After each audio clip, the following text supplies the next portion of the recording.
आत्माओं का होना या ना होना सदियों से बहस का मुद्दा है, पर कुछ लोग ऐसा भी दावा करते हैं कि उन्होंने आत्माओं को देखा है और महसूस किया है। क्या इंसान के मरने के बाद उससे किसी भी तरह का संपर्क किया जा सकता है? क्या हम एक आत्मा से एक ऐसा जरिया या ऐसा साधन बना सकते हैं जिससे हम वापस से आत्माओं से अपना संपर्क और अपनी बात पहुंचा सकें? क्या ये मुमकिन है?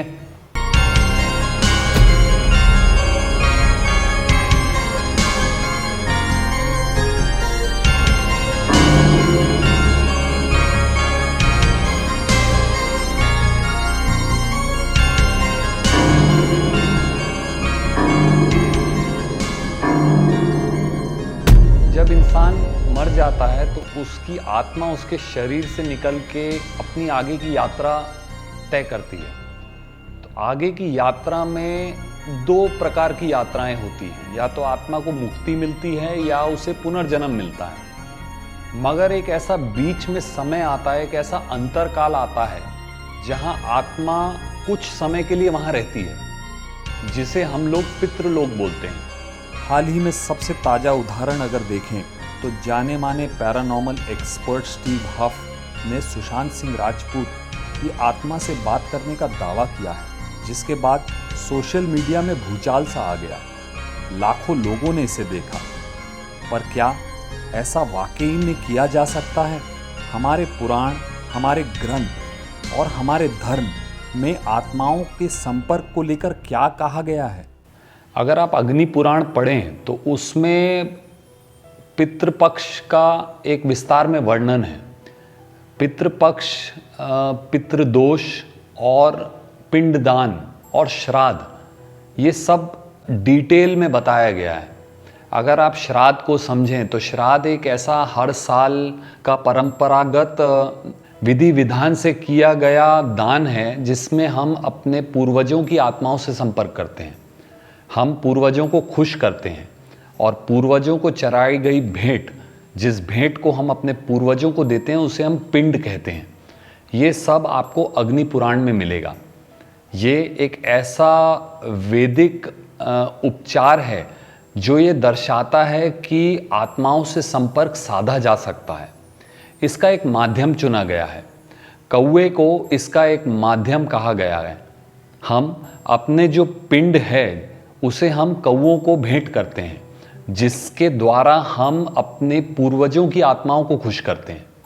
जो भी हमारे कर्म रह गए हैं या कुछ हमारे ऐसे विचार, कुछ ऐसी हमारी कामनाएं जो हम अपने पूर्वजों से उनके जीते जी उनसे संपर्क नहीं कर पाए, उन्हें नहीं समझा पाए, ये हम पिंड दान द्वारा अपने पूर्वजों तक अपने विचार, अपनी भावनाएं पहुंचा पाते हैं।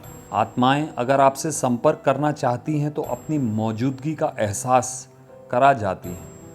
ये एहसास या तो आपको डराते हैं या चौंका जाते हैं।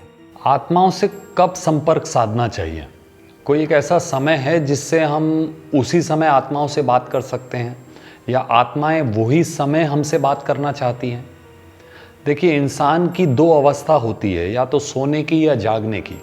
बट उसके अंतर्गत एक मध्य में भी जगह होती है जहां आदमी ना सो रहा होता है ना जागा हुआ होता है, जिसे कई लोग ध्यान की अवस्था बोलते हैं।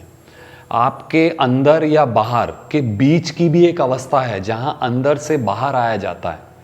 इसी को अग्नि पुराण और हमारे बड़े बड़े ग्रंथों में एक शून्य की अवस्था कहा गया है, और कहा जाता है कि ये अवस्था सबसे अच्छी मानी जाती है जब आत्माओं से संपर्क साधा जा सकता है।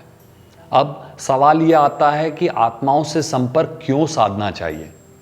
क्या ये किसी खेल के अंतर्गत किया जाता है, या कुछ जानकारी के लिए किया जाता है, या हमें इसे बिल्कुल भी नहीं करना चाहिए? इसे समझने के लिए हमें ये जानना पड़ेगा कि आत्माओं से हम संपर्क नहीं साधते हैं, आत्माएं हमसे संपर्क साधती हैं। जब तक आत्माएं नहीं चाहेंगी हमसे संपर्क करना, वो हमसे संपर्क नहीं कर पाएंगी। अगर वो चाहेंगी तो वो माध्यम चुनेंगी।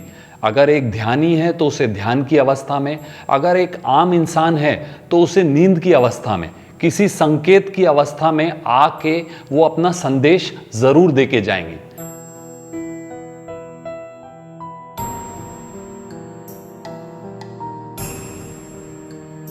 आत्माओं से कभी डरने की ज़रूरत नहीं है। आपको ये बात हरदम ध्यान रखनी है कि आपके जो पूर्वजन हैं, आपके जो प्रियजन हैं, जो आपको छोड़ के जा चुके हैं, चाहे वो इंसानों के रूप में हैं, चाहे आपके घर में रहने वाले पालतू जानवर के रूप में हैं, वो आत्माएं हरदम आपके साथ रहती हैं, आपको सुरक्षित रखती हैं। इससे डरा नहीं जाता, इससे संकेत समझा जाता है। वो आपको हरदम किसी न किसी रूप में आकर मार्गदर्शन करती हैं। इसे समझने की देर है।